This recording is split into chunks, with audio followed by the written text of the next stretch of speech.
Okay, hello everybody. Thank you for joining me this afternoon. I hope I find you all well.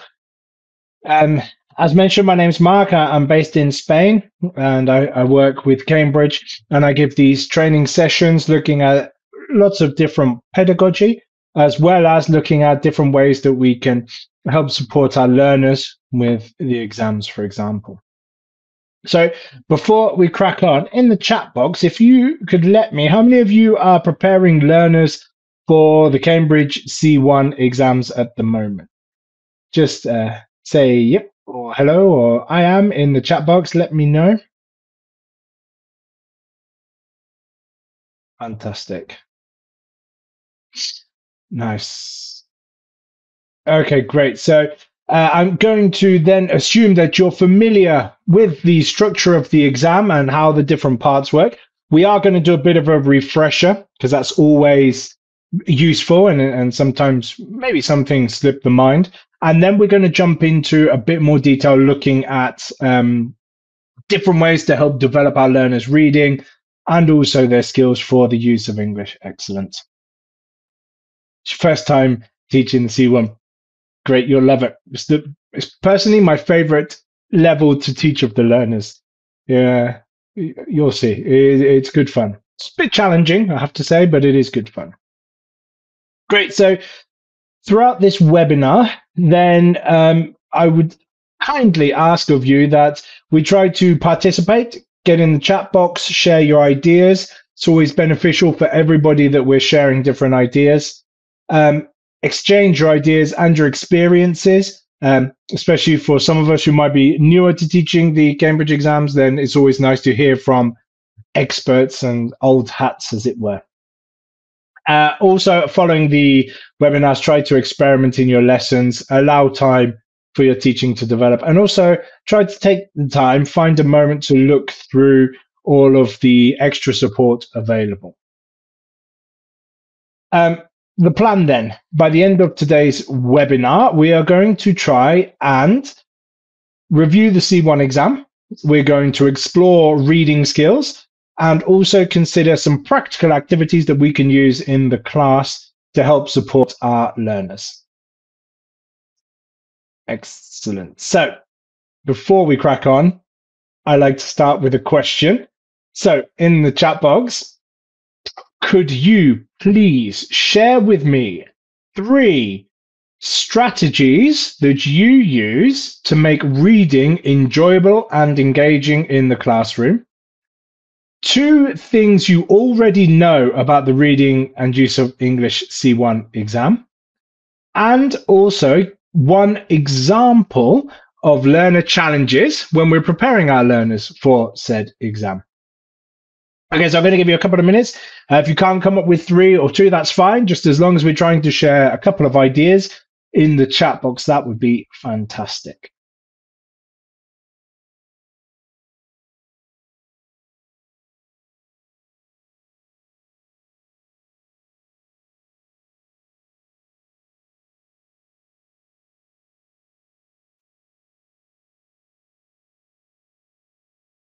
I can feel your fingers hurriedly tapping away. I do encourage everybody to jump in the chat box. It's really is nice, beneficial for the whole session that we're all trying to add an idea. There's no bad ideas, right? So we've got trying to get students interested in the topic. Yes, always trying to activate them. Bookmarks with guiding questions. Nice, Julia. I like that. Yep. Reading in groups, take it in turns. You'll see throughout this session, I'm a big fan of cooperative and collaborative reading. I think it's a real beneficial process. Nice. Louise, we got think, pair, share. Nice for unknown vocabulary. And number 1, you're saying unknown vocabulary. I got you. Yep. Prediction, freeze frames. Yeah, these are all really great suggestions. Yeah. Encourage them to exchange their strategies. I think that's a really valuable one. I don't think we do enough, Lena, because getting the learners to share how they approach exams, how they prep is really good because maybe the way they do it doesn't work for everyone else, but there might be within the group people who are similar to you, and it can really benefit them. Great. Challenge different language styles. Absolutely. Great. Keep them coming in because they're really useful for everyone to have a read. I really enjoy a lot of these comments. Yep. Listening to native speakers while reading, stopping in the middle and guessing the outcome. Yeah, prediction activities, always really good. Yeah, personalization, comparing content to experiences, great. Loads of wonderful suggestions. Okay, so tell me then, what do you know about the C1 Advanced Reading Exam? I noticed that not many people have put any comments in. That's normally what happens, right? So if you can share some things you know about the C1 Advanced Reading and Use of English paper.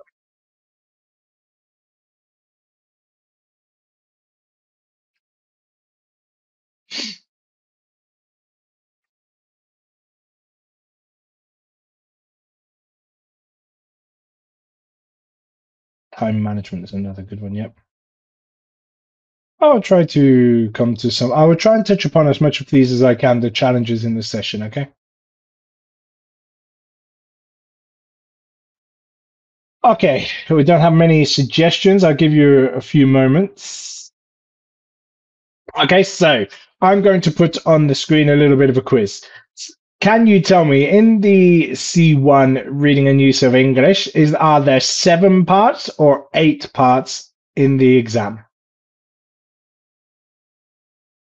8, 8B, 8, great. Yep, there are 8. Is it 1 hour 30 or 1 hour 20?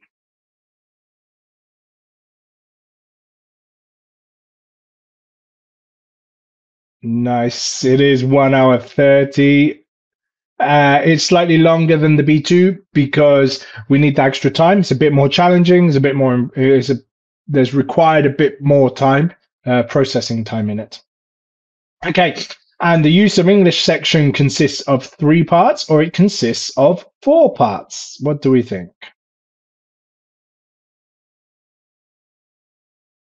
It consists of 3 parts, really. Okay, I'll show you the structure of the exam. So here you go. You've got the reading and use of English part, and it is the first bit where candidates need to be able to understand the text from the publications, such as fiction, non-fiction, books, and journals. In that part, it has in that section, so in that paper, there are 8 parts. Here they are on the screen. This actually comes from the C1 Advanced Handbook. We can get that link to you. Really do try and go and find that. I'll share it as well at some point. It's super useful. It has all the nitty gritty details, suggestions on what to prepare, tips on the things that we can do with our learners. It also gives you, for the other parts of the test, like the writing, assessment criteria, it's just an invaluable resource when it comes to preparing for the exams. So it contains 8 parts. C1 Advanced students must actively manage their time. This was one of the challenges that popped up in the chat box, right? To process extensive text with defined time limits requiring practice in time management. They should also, when discussing different task types, we should try to encourage our students to identify which part of the exam is likely that it will take longer for them.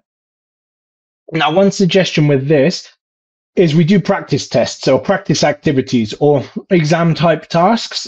When we do them, we don't have to time our learners to start with. I mean, we don't have to sit there and say, you've got 4 minutes to complete this task. No, what we can do though is encourage our learners to keep a record of how long it takes them to complete the activity. So maybe they get their watch and they put a timer on, or they have their phone next to them and they just do a stopwatch just to get a rough idea for themselves how long it takes them to do each part. And if there's one part that's particularly longer, well, then maybe we can help support them and focus on ways to speed them up in that part. Just being aware of how long it takes each individual to do each part.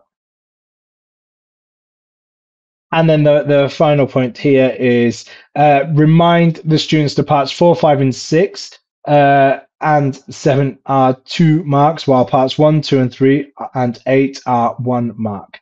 So there are different values, but different points in it. Why is part 1C seen as why is part 1 seen as a reading task? Really, it's hard to. There are very obvious use of English tasks in there, right? With the closed text, for example.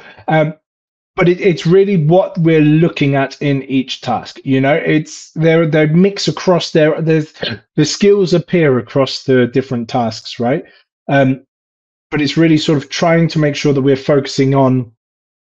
I'm trying to think how to word that for you. I think the skills required for part 1 are probably leaning closer towards what it would be a reading than use of English. It is vocabulary, of course, and that is fair. Okay, so another question for you. Only the first. We'll come to the which parts which bit later on. Okay, Dorothy, we'll look at it in a bit more detail. So I have a question for you. Which of the following statements relates more to your class? It is our job to teach our learners reading skills, or it is our job to prepare them for the exam. So which of these two statements relates more to the way that you teach your English classes?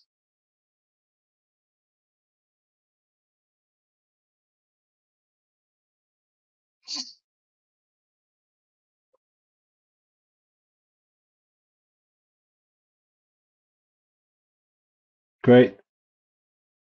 Yeah, we've got, I think we're about 50-50. We've got a few boths in there. Nice. Actually, both. The first one. Yeah, so this is something that's really important to remember. When we're preparing our learners to take the C1 advanced exam, it depends on how long your course is with them. Some of you might be trying to do it in 1 year. Some of you might be doing it over 2 years. Well, in both scenarios, I like to start the year with a balance towards the reading skills, of focusing more on reading skills. Then as we get to Christmas and post-Christmas, maybe I'll lean a bit heavier towards exam preparation and familiarization with the different tasks. That's not to say I don't do the other in each part of the year, but depending on the year, focusing. The message is really, we're helping our learners prepare for the exams and become better English users and communicators if we do both together. Okay, both are important, but it just depends on what time of the year you are actually going to focus on one or the other. Okay, so we also mentioned earlier on some challenges. Here are some of the typical challenges that do tend to pop up. For example, as teachers, we might be reluctant to spend time on reading in class. That's normally because it's time consuming, you know, it's less interesting.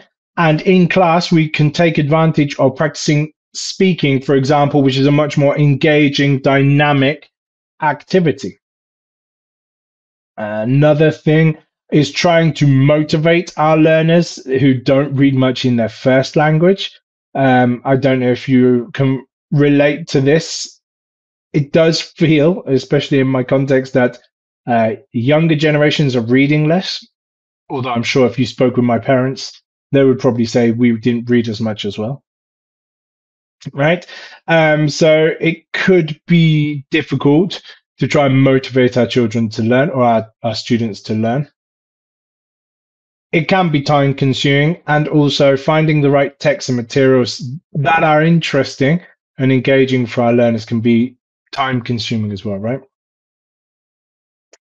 And also within our classes, more often than not, we have a wide range of reading proficiency. So some learners who may read a lot in their first language are going to have more developed reading skills than those who don't read at all, or more often they'll have more developed skills. And that has a massive impact on how they perform in reading tasks in class as well. So there are also challenges for our learners, of course, primarily tricky vocabulary. Having that breadth of knowledge of vocabulary is really challenging, especially from the B2 to C1 level. The vocabulary element is certainly more prominent because you're starting to encounter a lot more diverse words, the more that you have to figure out the meaning a lot, looking for the roots of words, trying to get an impression of what it's trying to say. One of the big challenges for learners, especially in reading, is they want to understand every word, and maybe they get what's the word? Maybe they get distracted or taken off course if they don't recognize a word, and they start to obsess about not knowing a word. So that can cause a lot of anxiety in learners. We've already mentioned this before, having enough time, knowing how to manage your timing in a way that allows you to give your best representation.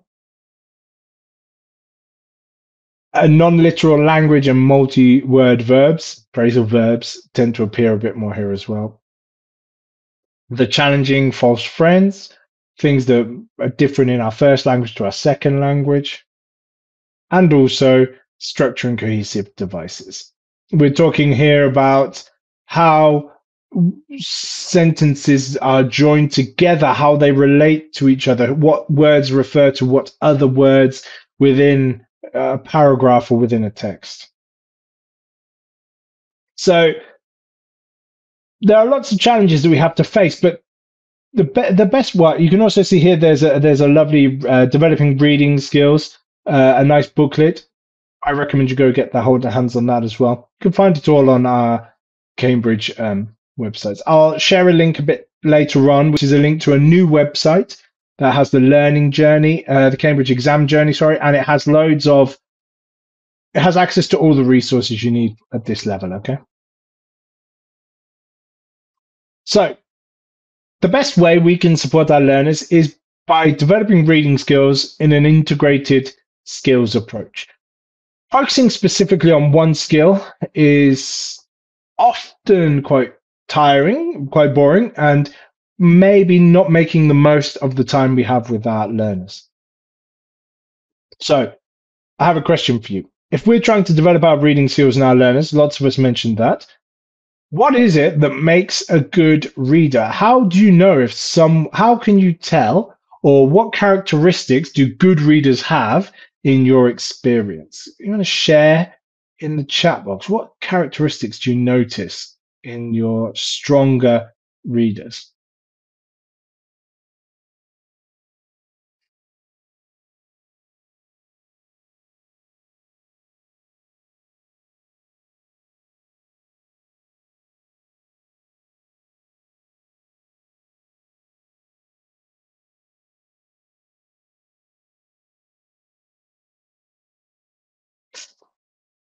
Great.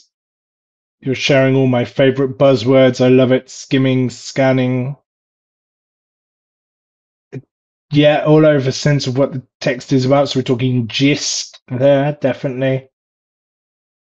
Read between the lines, definitely. Interpret meaning and don't get bogged down with the frills. I love, very beautifully worded there, Ariane. When they're able to give an accurate summary, quick pickup of content, able to read between the lines without having to, yeah, great.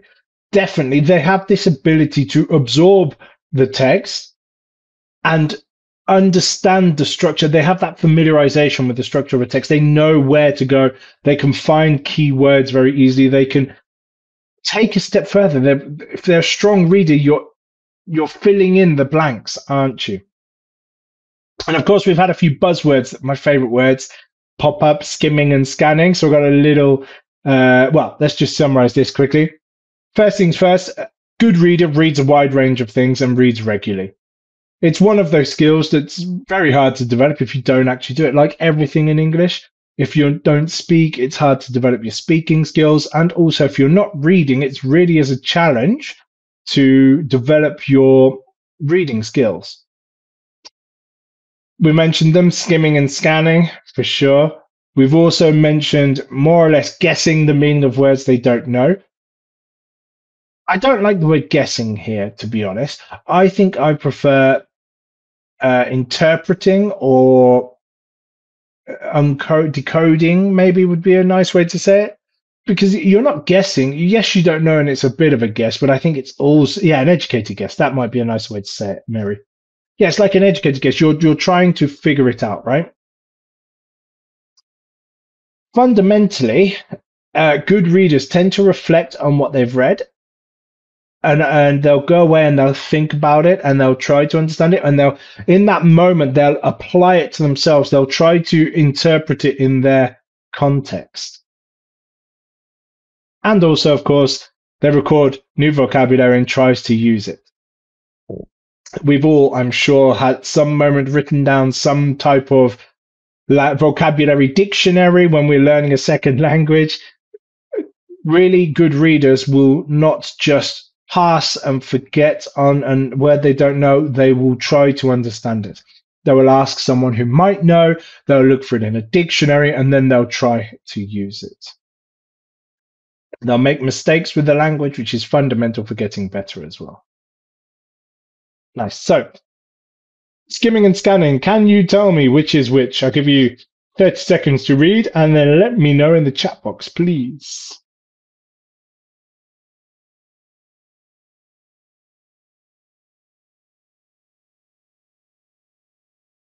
These are very important skills. These are some of those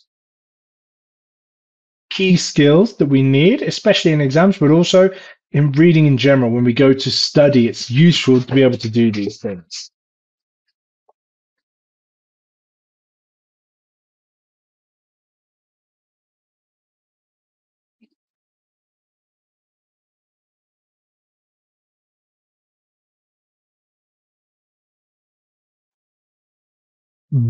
BCA, ABC, BCA, ABC. Oh, we're 50-50. ABC. Oh, no, I see what you're doing there. Sorry. BCA. Yes, I think we've got it, haven't we? We've got B. Scanning is the very quick process of looking at text. Skimming is where we need to quickly for a general understanding. Gist reading. And detailed reading is where we read carefully to understand as much of the content as we can. It's important that we give our learners the opportunity to develop all three of these. And also, it's important that we make them aware that they exist. Because if they don't know about reading in different ways, they're never probably going to use it. So we need to train them. We need to make them aware of it.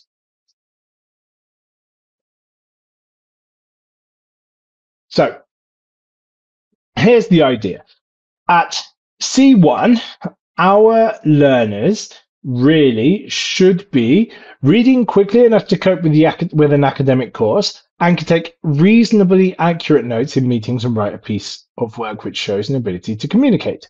So at the C1 level, our readers should be able to read quickly to cope with an academic course. Yeah. What does that mean? That means that within denser text, they're able to read through quickly and get a general idea. That is the objective here. That is something that is the level that they need to be at for a C1 reading. Okay. That is also why you might find slightly drier reading articles or in the reading exam, because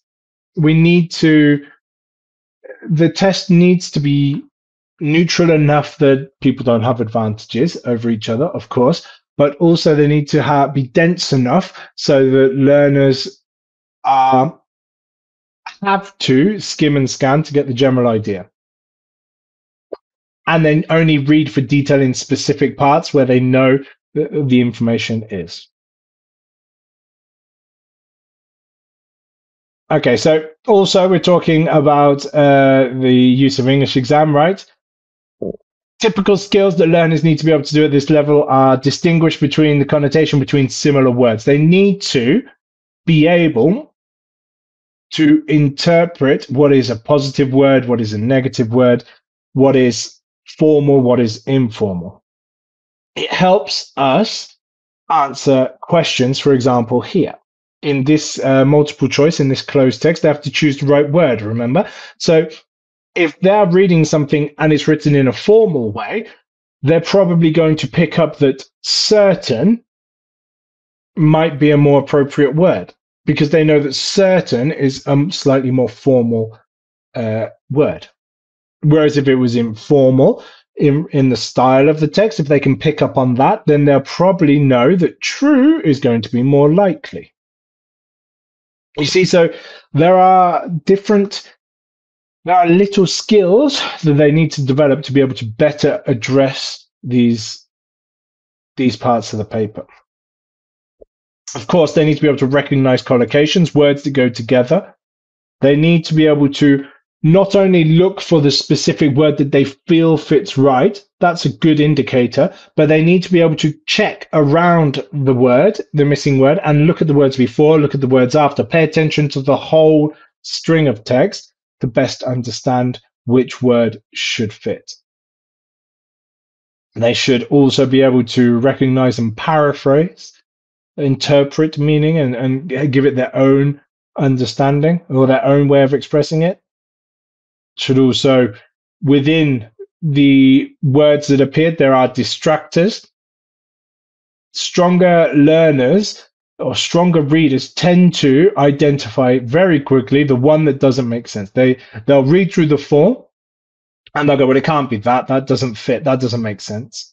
Those distractors are really important to be able to identify because it makes the task easier. We go from 4 to 3. Be able to recognize cohesive devices. Obviously, we mentioned that before. And also, we've mentioned this before, skim and scan effectively. So let's get to the juicy part of today's session where we're going to look at ways that we can help develop our readers. So there's a lovely quote here.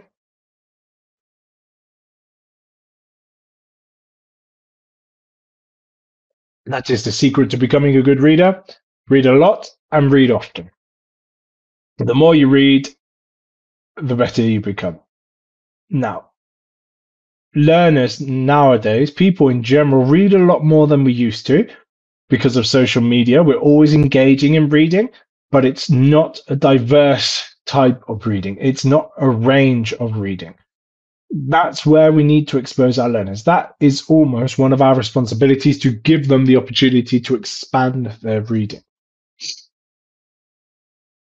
So in class, we have 3 points. There are 3 things to keep in mind. Firstly, we need to scaffold.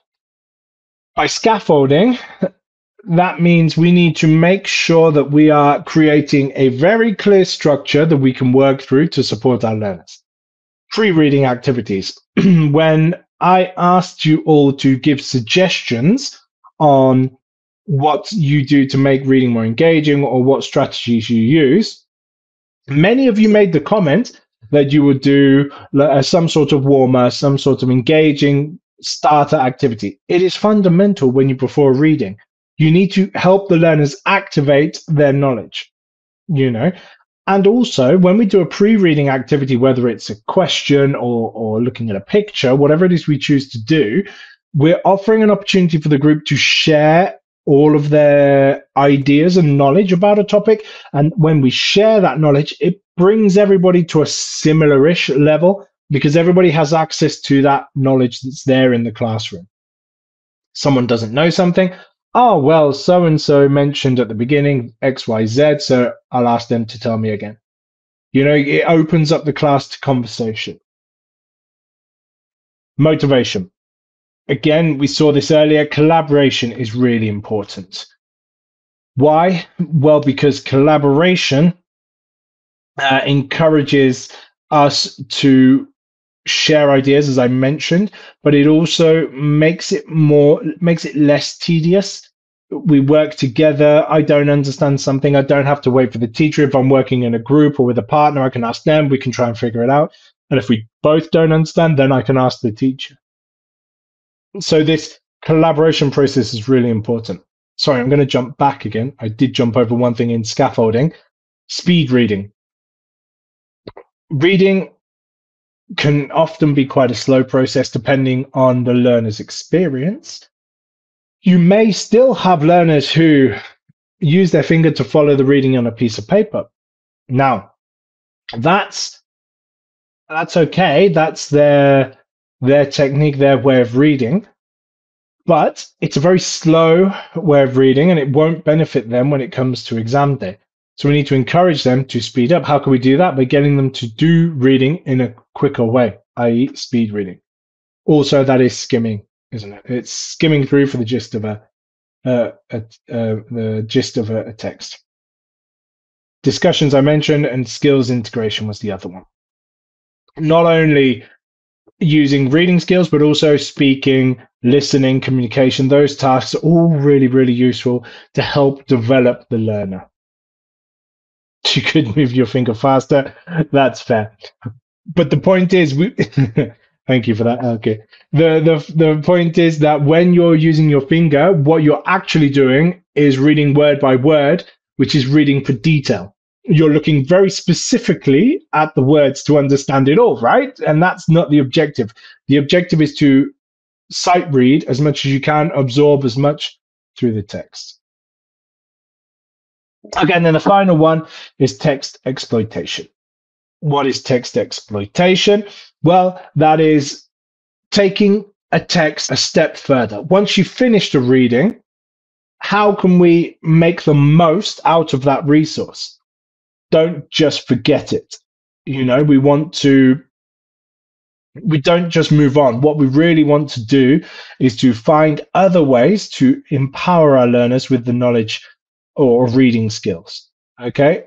And these are some of the things that I'm going to sort of go through. So I'm going to show you a list of 3 things. We've got before reading, while reading, and post reading. And I would like you to fill the gaps for me. So, here we go. Before reading, while reading, and post reading. Who can fill in some of the gaps for me?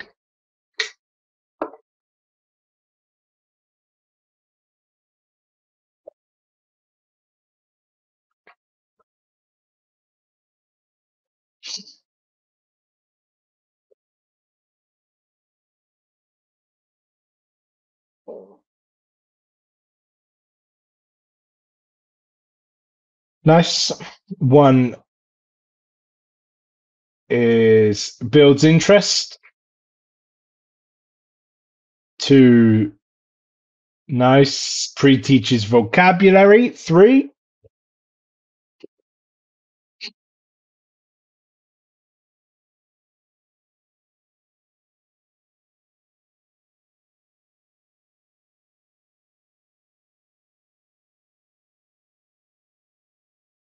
nice, yep, sets the task.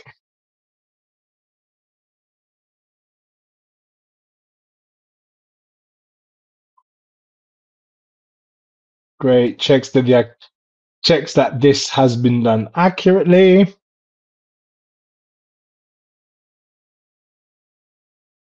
Nice, sets second task, and finally sets up an activity. Great, so this is a very standard, maybe you might say, way to go through a reading task. First, build interest. How can you build interest? Well, you know better what your learners like. You might have a very chatty class that they really love to have wider conversation. So you might set up a discussion question. You might have a quieter class. Now, if you have a quieter class that maybe aren't so comfortable speaking as a group, you might want to pair them off into 2s or 3s and get them to talk about a photo that relates to the reading. Give them an opportunity to discuss together and then bring the groups to the feedback.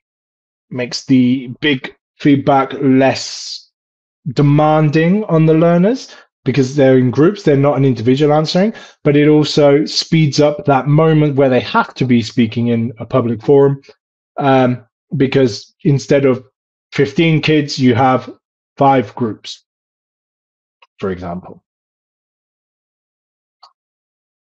So, what can we do before reading? Well, what activities can we do? I'm going to jump ahead this question. I'll let you answer the second one just so we get through all of the activity ideas, okay? Here's a nice activity, pre-reading summaries. Here is a title of a reading task, okay? Can you, in the chat box for me, brainstorm all of the associations that you have for this title? Okay? So read the title of the article and brainstorm all of the ideas that come to mind. What could we be talking about?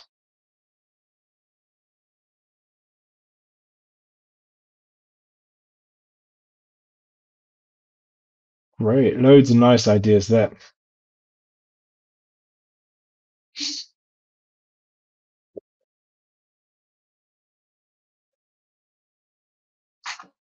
Last generations, we've got environment, lots of environment, good, flight shame, nice. Fear of flying, sustainable lifestyle, the pilot story, that's a nice one. Yep. Hope, sustainability, great. Loads of lovely suggestions. Losing one's dreams. Oh, I see where you're going with that one. Losing eyesight. Yeah, crazy. So I'm going to give you now a list of different pieces of language that come from the text. Okay. And I would like you to read the text box and tell me what you think it is about now.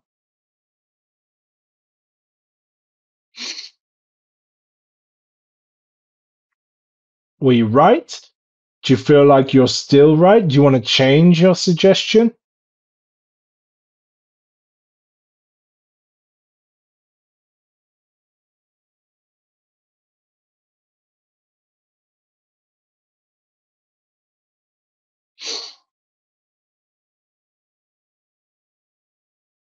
Yeah, I think we're still job application risky result.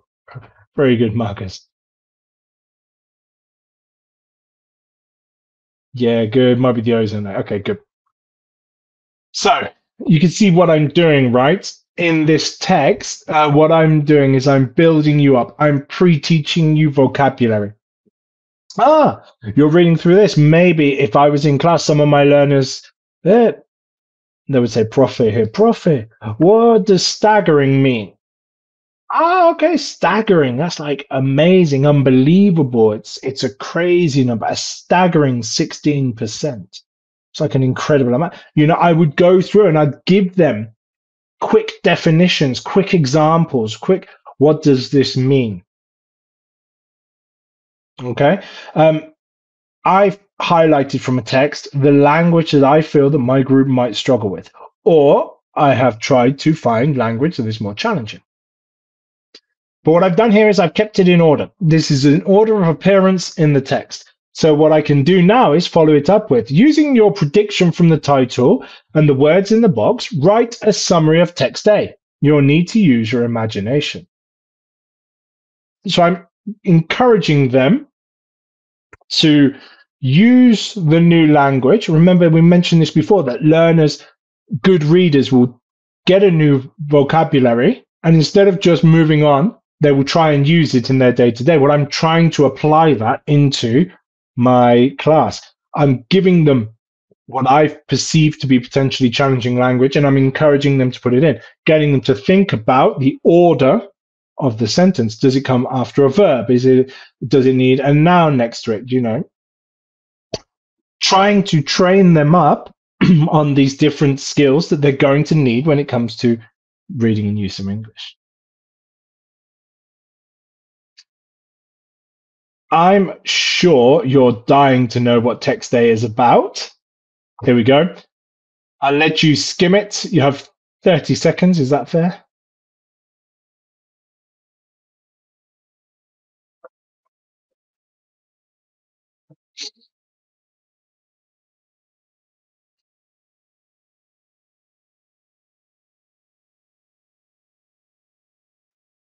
Of course, then once we've done this, once they've written their little summary, their predicted summary, what we can do is ask them, well, great, thank you for your summaries. Check with the actual text. Were you close? Were you right? Did you have the right idea or not?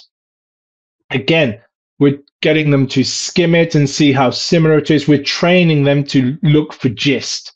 We're training them to try and find the general idea. Oh yeah, oh no, I was really wrong. I was talking about a ski resort, for example, or no, I was spot on. It's more or less what I thought it would be about. Yeah, so we're training them with these little skills that are fundamental later on. So here's the whole text. We've just previewed one box, right? But there are many things that we can do. We could do the same thing with all four texts and maybe get groups of 2 or 3 and get each group to work on a different text. We can expand it out, we can swap it around, we can get our learners to work on individual things, and then they have to give summaries afterwards. Other things we could do maybe is to make it do a classic gap fill. You could display the text, display the keywords exactly where they are in the text. The rest of the text is blanked out. So it's a bit more labor intensive on the teacher's side of things. Basically, blank out everything and just leave the words in the text. Again, like I said, these activities deepen our learners' awareness of vocabulary of vocabulary, which is central to successful reading. And ultimately, they're the same skills they need to take the exam. We're also, in a roundabout way, speeding up our learners' reading ability. Because by the time they've predicted, then they've sort of had the list of vocabulary, and then they've created a summary, and then they've checked. They're going to be very quick with the concepts and the ideas. We're constantly activating that vocabulary and that idea. And then when it comes to reading, they're going to skim and scan, hopefully much quicker. So that's like a nice before task, right? Okay, I have another activity for you. So we have the closed text here. What we got are lots of important language, and the key things that we really need to be working on are things like building their vocabulary, especially idioms. You can find idioms popping up in these activities. For me, by far, the most important thing to work on are collocations. What words go together, right? Fixed phrases are super useful. If you know more fixed phrases, then there's more chance they will come up. Okay, well, more chance you'll come up with one, come face to face with one in the exam. More phrasal verbs the more you know, the easier they are to interpret. That's another one. And also we need to try and work on semantic precision.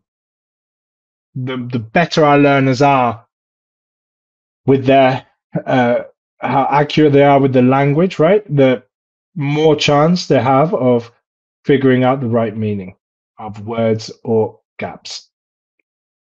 Key to all of this, obviously, is grammar and vocabulary, right? So in part 2, this one really requires a lot of grammar and vocabulary work. So making sure that the learners are strong in that area. A nice way to work on these sort of skills are doing activities like this. What I want to find out. Have you ever seen one of these? We're going to tell the learners the title of the text and a little of what the text is about. So we're giving them a little summary. We're going to do an activity where we elicit a discussion with them. What is it you're interested in, or what is it you know about this topic? Then draw this table. Know what you know to be true about the topic, what you think is true, and what you want to find out. So this is another example of a predicting activity. This is called a KWL chart. Know, want to know, and the other part after this is learned. Okay. Try to guide them through the discussion. It's another way we can build their sort of predicting skills. These activities are really important. Well, sorry, finish off the activity round. Give them time to complete the table. They compared their tables in small groups. The first reading can be used to check that their information is right. Second column is confirmed. And then the answers to the question in the third, if they have answered those questions. And this is important because it's all about setting goals for reading. If learners have the opportunity to find out things they actually want to know, motivation is likely to increase. So instead of really drilling down and hard pressing grammar and vocabulary, yes, we have to do sometimes, we have to build their grammar and vocabulary. If we can instead engage them a lot and really motivate them to be interested in a topic, we probably have more opportunities that they're going to retain grammar and vocabulary. And remember, it's bit by bit. Steadily build them up along the years or months. I did want to say one more thing. Sorry. Well, I'll show you in a second. Here we go. So this is part 5. Part 5, they have to read the text, yeah, and then they have to choose the correct answers here. Okay. One thing I like to do, this goes with the previous activity as well as this activity. You know, you have A, B, C, D, and in the previous one, you have the 4 different words, right? I like to group our learners up into groups of 4, and each learner gets a letter. Now, each learner is responsible for their answer, and they have to, in a group, communicate and have a conversation about each of their own phrases and decide which one they feel best suits. Okay, so what we're doing here, I don't know if I could jump back relatively quickly. Let me go back to this one. So on this task here, the learner might have column A, another learner might have column B, another learner will have column C, and the final learner will have column D. And so in their groups, we can get them to do this activity, but everybody's responsible for a different set of vocabulary. Give them time beforehand to go find out the meaning of words they don't know. You could even get all of the A's together, all of the B's together before you do the task so that they can talk about their vocabulary and their words. And then when they go to do the activity in class, so we have a group with one person A, one person's B, one person C, etc. In their groups, you can then nudge them towards, okay, remember, don't forget to identify, is there a distractor? Who's got the distractor word? That can become like a game, you know? And they start to talk about which words don't fit. Oh, no, well, I'm clearly the distractor in this one, you know? Getting them to raise this awareness of the different parts of the different meanings and words that they have. I think my word's more formal than someone else. Your word's much more informal, and this is quite an informal text. Well, maybe I think it might be more useful, your word in this gap. You know, these types of conversations are really valuable. And if we can train them to have the conversations in groups, when they go to do the exam later, they're probably more likely to have that thought process. You know, we're sort of giving in a safe space. Let me jump back ahead to where I was. Excuse me, I had a bit of a cough. Okay, so again, with this one, it's the same idea. I think my sentence is more likely. this is a distractor, this doesn't make sense, or this grammatically doesn't fit, or these types of conversations. What they have to do in this also is read for detail. They have to think about opinion. They have to think about the tone of the text. They have to think about the main ideas, the implication, the attitude. There's loads of these little details. And that's really hard to develop that skill. But if you are encouraging them to talk and discuss, and maybe you can put these words up on your board and encourage them to have a deeper conversation, there's more chance that they're going to develop those different that capacity to recognize the tone of a text. Oh, this is really rude. It's talking about uh, healthy people, and it's saying, well, these are skinny, not slim. Skinny is really not a positive word. Slim would be a more friendly word. Those types of interactions really important. And if they don't know, what does skinny mean? Oh, it's like a not as nice way to say slim. It's got a connotation to it. Just encouraging them to be aware of those little details. So I'll give you a few wild reading activities. Here's a question for you. In your classes, how much time do you spend developing reading fluency?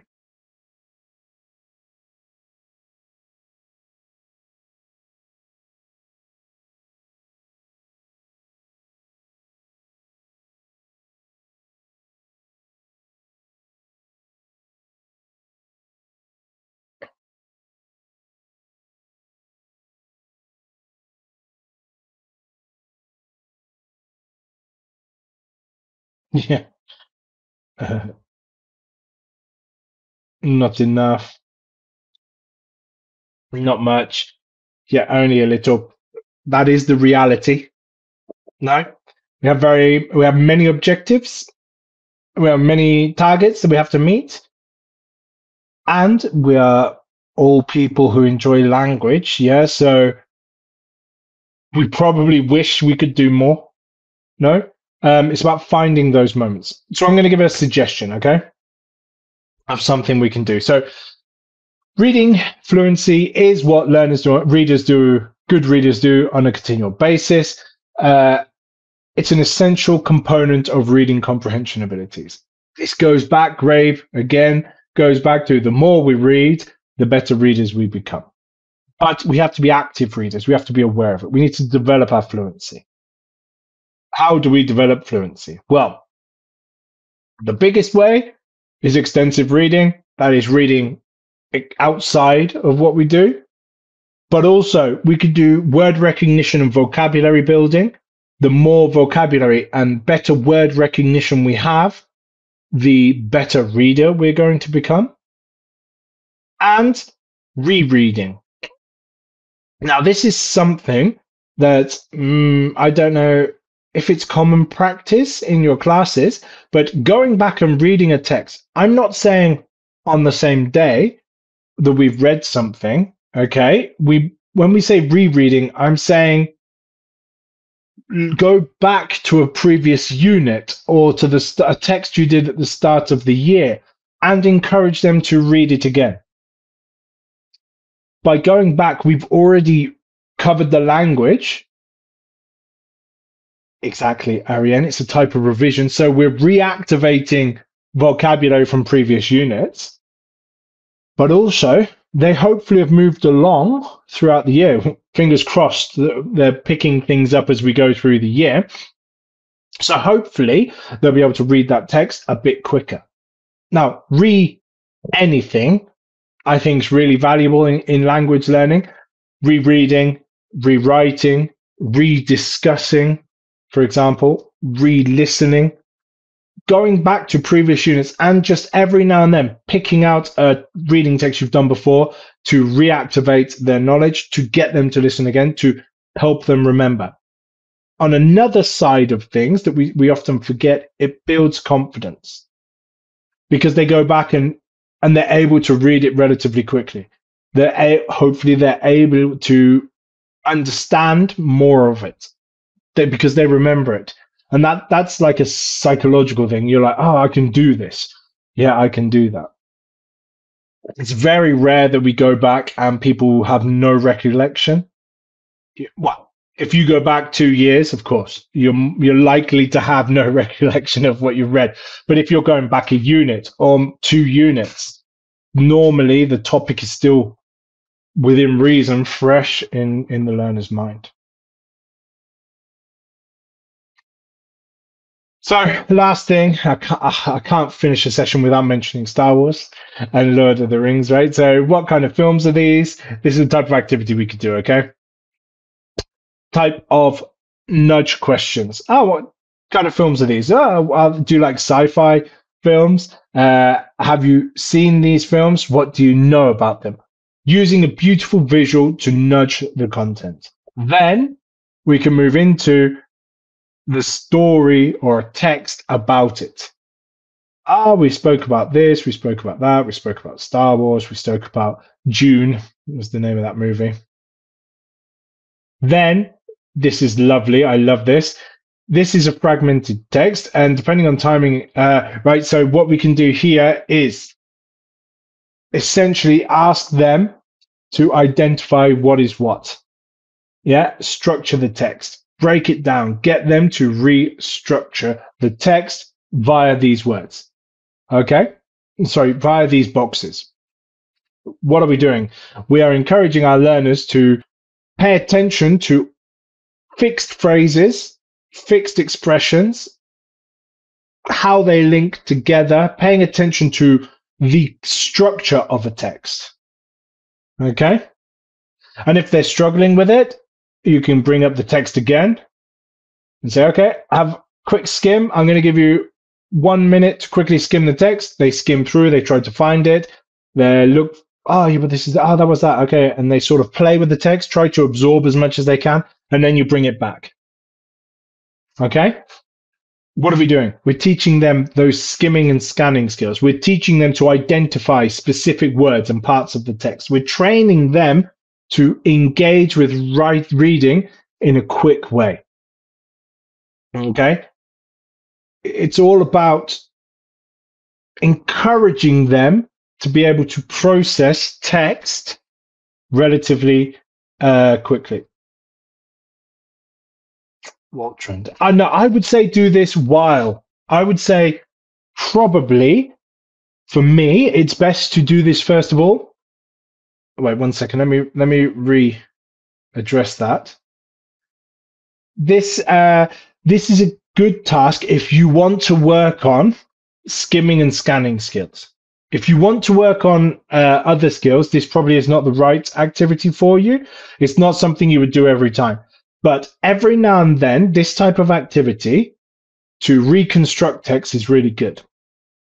Okay. If you want to do it after they've read it, maybe you could do this reviewing a text from a previous unit.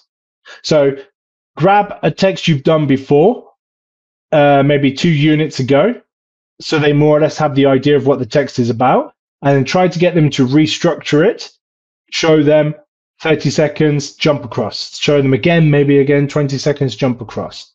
So we're reactivating language from a previous unit, and we're not sort of impacting the current unit we're working on. I hope that answers your question.